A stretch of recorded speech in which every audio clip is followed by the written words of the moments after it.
Bonjour à tous, c'est Zimbabwe. On se retrouve pour le 13 juillet, aujourd'hui du très lourd. C'est l'anniversaire de la célèbre dépêche d'Ems. Est-ce que vous connaissez la dépêche d'Ems? C'est hyper connu. En gros, on est en 1870, donc les relations franco-prussiennes sont pas ouf, et en fait, il y a plus de droit en Espagne. Et le prétendant au trône d'Espagne est un Prussien.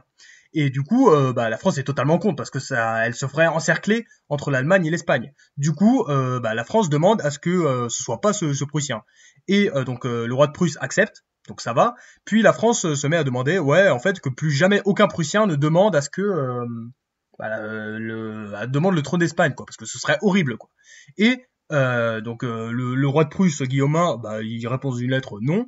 Et ce bon vieux Otto von Bismarck, ici présent, décide en fait de modifier la lettre et de faire en sorte que ce soit une lettre genre hyper insolente, une grosse humiliation, un gros fuck, quoi. Et du coup, d'un côté, et en plus, il présente donc la demande de la France comme insolente.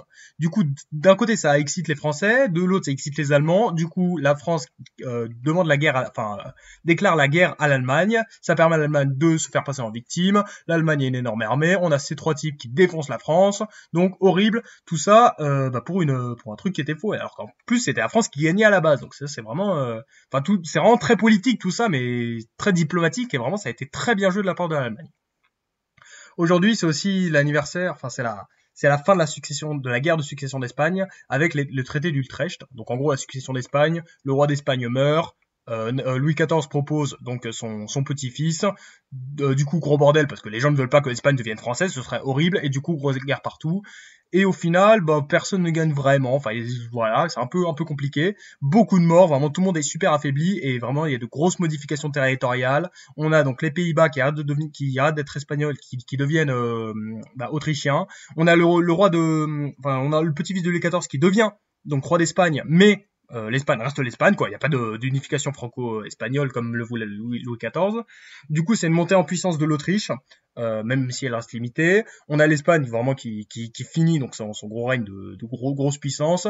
On a donc l'Angleterre aussi qui devient vraiment forte parce qu'elle a eu des victoires diplomatiques au niveau américain, des Amériques. Donc vraiment guerre qui a vraiment tout changé au niveau des constructions et tout, de grosses puissances en Europe. Donc vraiment quelque chose à retenir, le traité d'Utrecht. Aujourd'hui, c'est aussi l'anniversaire de la mort d'un homme. Un homme très important. Jean-Paul Marat est mort, donc en 1793. En gros, c'est un gros révolutionnaire, voilà, donc très très influent. Il était montagnard à la Convention, et donc il y avait Danton, il y avait Robespierre, et il y avait Marat. Donc c'est vraiment un type très important. Et en fait, il est surtout connu pour s'être fait tuer d'abord par une femme, Charlotte Corday, parce qu'elle n'aimait pas du tout la politique de Marat, parce que c'était le début de la terreur et Marat avait fait pas mal de répression pas ouf. Corday était pour la révolution, mais pas pour ce que faisait Marat. Et voilà, c'était le début de la terreur, quoi. Et donc en fait, il s'est fait tuer et il était dans son bain. Et ouais, donc ça a été le célèbre, le Marat assassiné, donc tableau de Jacques-Louis David, donc un célèbre peintre de la Révolution et de l'Empire. Et voilà, en fait, c'est lui, Jacques-Louis David, un homme de qualité. Et donc voilà, c'est la mort de Jean-Paul Marat dans son bain. Donc ça a vraiment, dans les arts, ça a été représenté 1000 fois parce que c'est quand même une mort très insolite, quoi. Et après, il a réussi à passer pour un martyr. Et donc ça a été et donc au final il a plutôt bien fini parce que sinon de toute façon un an plus tard il se faisait couper la tête avec tous les autres, hein. Donc au final qu'il se fasse assassiner là, au moins il pouvait mourir en martyr. C'était un peu mieux comme ça. Bon après Corday s'est fait assassiner, enfin s'est fait buter aussi évidemment, quoi. Parce qu'on tue pas un mec comme Marat, quoi.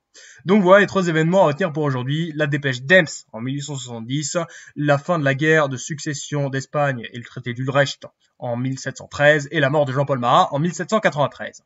C'était Zimbabwe, merci d'avoir regardé, bisous.